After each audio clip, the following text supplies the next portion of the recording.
गृहोपयोगी साहित्याची खरेदी करताय तर आजच आपल्या टेकेट सुपर मार्टला भेट द्या.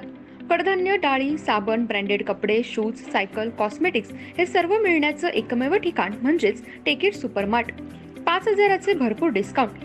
कमीत कमी 4,999च्या खरेदीवर 5 किलोमीटर पर्यंत मोफत घरपोच सेवा. पत्ता पंचवटी चित्रमंदिर जवळ, 332 रोड. संपर्क 92 97 97 50 00.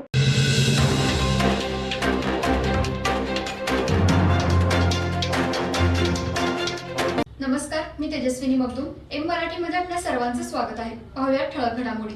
कोल्हापूर जिल्ह्यासह सध्या कोकण परिसरामध्ये मोठ्या प्रमाणात पाऊस पडत असून पंचगंगा नदीची पाणी पातळी झपाट्याने वाढत असून पंचगंगा नदीला पूर परिस्थिती निर्माण झाली आहे. सध्या कोल्हापूर पंचगंगा नदीची पाणी पातळी 30 फुटावर आहे, तर इचलकरंजी शहरातील पंचगंगा नदीची पाणी पातळी 57 फुटांवर आली आहे. इचलकरंजी व हुपरीला जोडणारा लहान पूल वाहतुकीसाठी बंद करण्यात आला. कोणतीही जीवितहानी होऊ नये यासाठी इचलकरंजी महापालिकेने ही खबरदारी घेतली. सध्या मोठ्या पुलावरून वाहतूक सुरू असून वाहतुकीला कोणताही अडथळा निर्माण होणार नाही याची देखील दक्षता घेण्यात आली. तर आपत्ती व्यवस्थापन विभागाकडून यांत्रिक बोट व महापालिकेचे कर्मचारी नियुक्त करण्यात आलेत.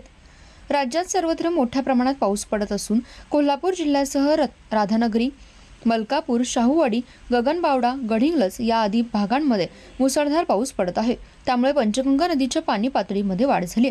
इचलकरंजी शहरातील पंचगंगा नदीची पाणी पातळी वाढली असून सध्या 57 फुटांवर आली. इचलकरंजी हुपरीला जोडणारा लहान पूल पाणी घासू लागल्यामुळे इचलकरंजी महानगरपालिकेच्या आपत्ती व्यवस्थापन विभागाने हा पूल वाहतुकीसाठी बंद केलाय. सध्या हुपरी, कर्नाटक व महाराष्ट्राला जोडणाऱ्या मोठ्या पुलावरून वाहतूक सुरू असून पंचगंगा नदी तीरावर आपत्ती व्यवस्थापनकडून यांत्रिक बोट तैनात करण्यात आली. तसेच पूर परिस्थिती निर्माण होणार याची दक्षता म्हणून महापालिकेचे 150 कर्मचारी नियुक्त करण्यात आले.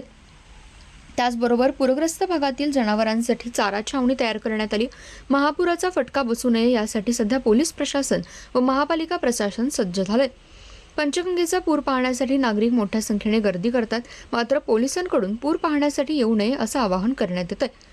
कोणताही अनुचित प्रकार घडू नये यासाठी महापालिकेकडून आपत्ती व्यवस्थापन विभागाने 24 तास यांत्रिक बोट व कर्मचारी तैनात केलेत. आज सकाळपासून पावसाने उघडीप दिल्यामुळे पाणी पातळी स्थिर झाली. कोल्हापूर जिल्ह्यातील धरणे 50% क्षमतेने भरलीत, त्यामुळे तेथून पाण्याचा विसर्ग सुरू आहे. नदीचं पाणी पात्राबाहेर पडल्याने शेतीचं मात्र मोठं नुकसान झालंय. पुराचं पाणी वाढू लागल्यामुळे नागरिकांनी शासनाने दिलेल्या नियमांचं पालन करावं व सतर्क राहावं असं आवाहन महापालिकेकडून करण्यात येत आहे. आज शहरात सकाळपासूनच पावसाची रिपरिप सुरू होती.